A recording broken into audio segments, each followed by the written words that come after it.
Majburiy sug'urtaga qatnashuvchilar uchun mulozimat qilib kirim qilishning hukmi. Savol. Assalomu alaykum. Men Istanbulda telefon, kompyuterga doir do'kon ochaman. Do'konga iqomat olmoqchi bo'lganlar iqomat talab qilish nomer o'chiriti olish uchun keladi. Ularga nomer olib beraman. Sayohat iqomatiga tizimlatganlar cho'qim davolanish sug'urtasi olishi kerak. Biz hozirgacha sug'urta shirkatida necha pul bo'lsa, shu baho bo'yicha foyda olmay sug'urta olib berdik. Lekin bizning do'konning ijarasi ham o'zimizning shu sug'urtani erishga ketgan vaqtimizni ko'zda tutib, ish haqimizga sug'urta bahosiga 10 liradan pul qo'shib satsak bo'lamdi.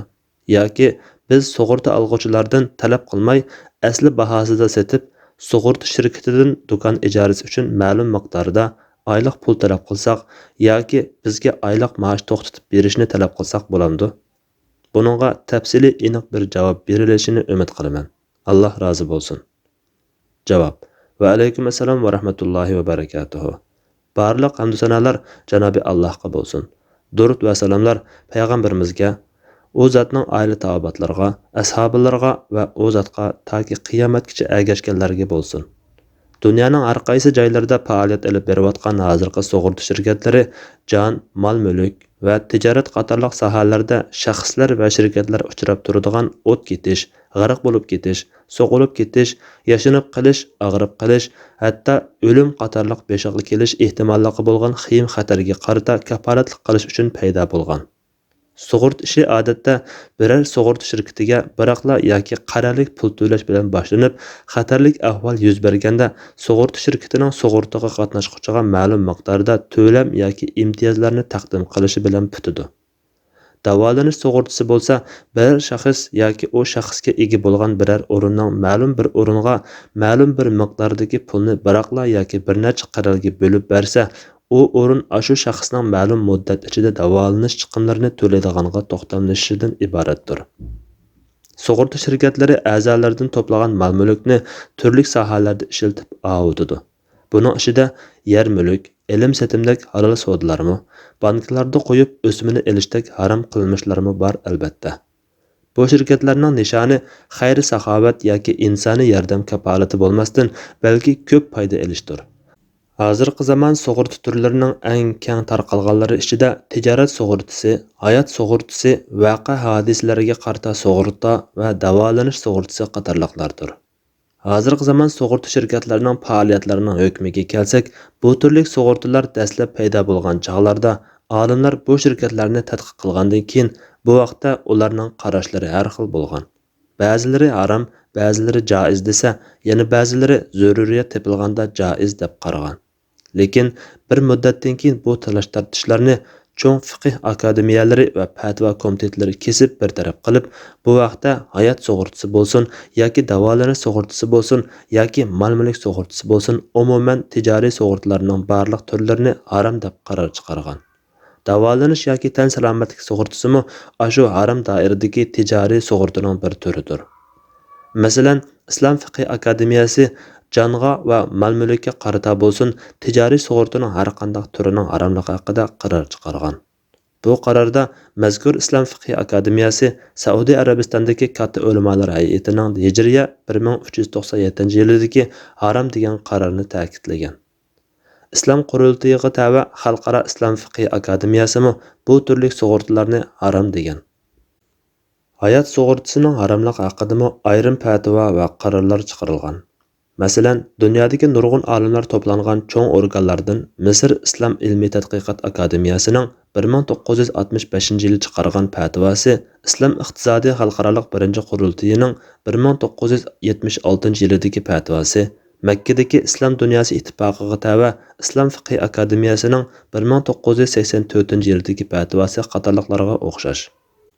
Chunki bu turli sug'urtalar og'ir darajada noma'lumlik va qorong'ulikni, qimorni, do'tikishni, jazonining ortiq qilish va nasiya qilishdan iborat har ikki turini boshqalarning mol-mulkini badalsiz yeb olish qatorliqlarini o'z ichiga olgan.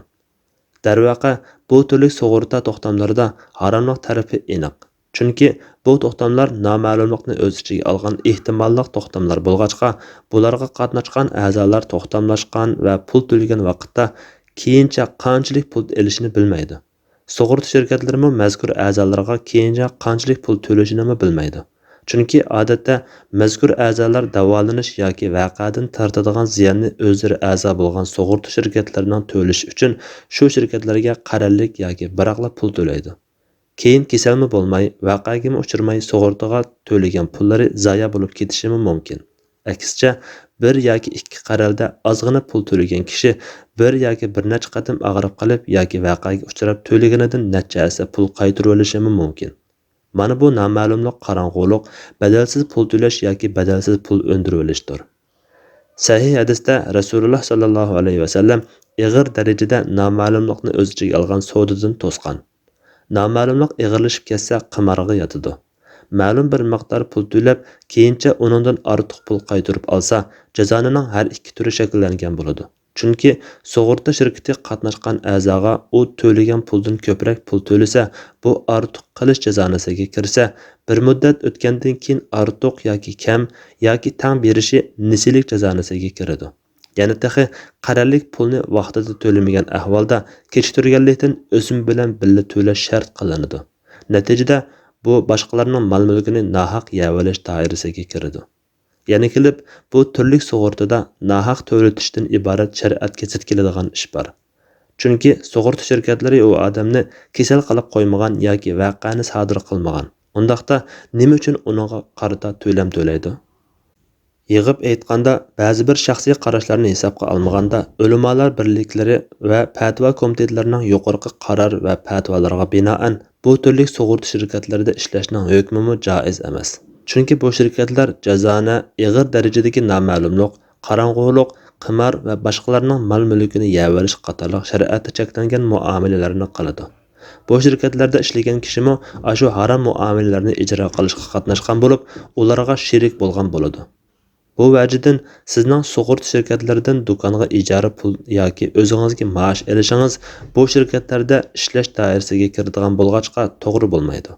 Buningdan olgan ijara pul yoki maosh haromdir.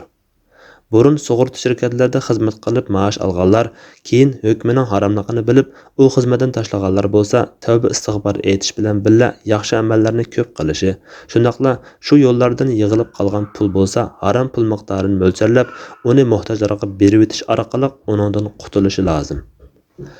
Sayohat vizasi bilan Turkiyaga kirib iqomat olg'uvchilarga kelsak, bu sug'urta ixtiyoriy bo'lgan bo'lsa, qatnashishi albatta harom bo'ladi. Lekin ular iqomat olish uchun bu sug'urtaga qatnashishga majbur. Odatda iqomat olg'uvchilar bu sug'urtaga qatnashishni o'ylab boqmaydi ham xohlamaydi. Faqatla iqomat beruvchi munosabatli o'rinlar bu sug'urtaga qatnashishni iqomat uchun shart qilib oladi. Undaq bo'lgan ekan, bu harom ishning gunohi mushu ishni iqomat olishga shart qilib tangan o'rin yoki shaxsga bo'ladi. Majbur bo'lg'uchiga gunoh bo'lmaydi. Bu odatda mashina ishlatishda yoki shirkatlarni mangdirishda sug'urtaga qatnashishga majburlanganga o'xshaydi.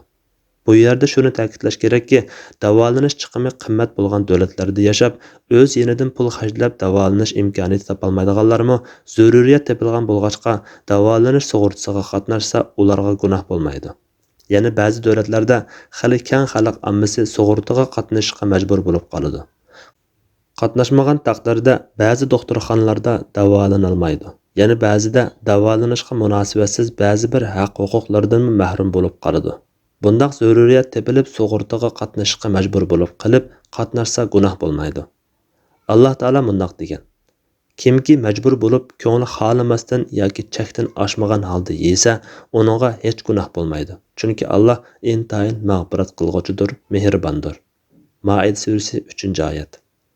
Bu sug'urtaga majburiy qatnashganlar keyinchi davolanib sug'urtadan pul undirib olgan ahvolda sug'urta shirkati bilan hisobni uzil-kesil bo'qqan chog'da jimi to'lagan puldan ortiq olganini muhtojlarga berib qutulishi lozim.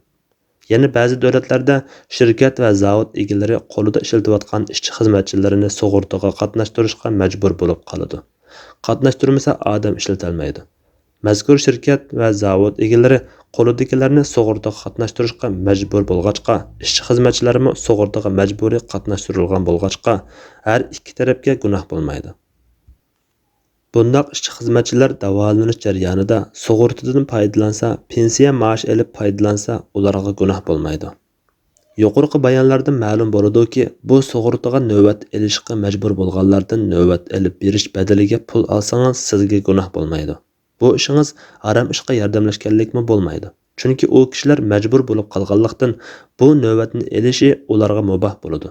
Bu mubah ishni bajarishga tar aqquzganlik badaliga haq elish sizga halol bo'ladi. Muhtoj va majbur bo'lib qolgan hamshirlaringizga yordam qilganlik musofirchilikdagi qiyinchilikni hal qilib berishga yordamlashganlik jihatdan bu ishingiz savob beriladigan sil rahim va yaxshiliklar qatorida bo'ladi. Agarda majbur bo'lib qolmaganlarga navbat ilib bersangiz, ularning bu qilgani harom bo'lg'achqa, sizga gunoh bo'ladi va kirmingizmi harom bo'ladi. Alloh taolo sizga barliq muomalalarda shariat hukmini so'rab, to'g'ri yo'l tutib menish uchun qilgan tirishchiliginiz uchun Alloh rizq va barakat ato qilgay. Janobi Alloh hammamizni Allohga haqiqiy ishonadigan, eng go'zal ravishda tavakkul qiladigan, qiyin kunlarda uningga iltijo qiladiganlardan qilsin. Amin. Allah eng to'g'risini bilguridir. Fatvoda Dr. Abdulaziz rahmatulloh. Fatvolar majmuasi 2-tom 71-numurliq fatvo.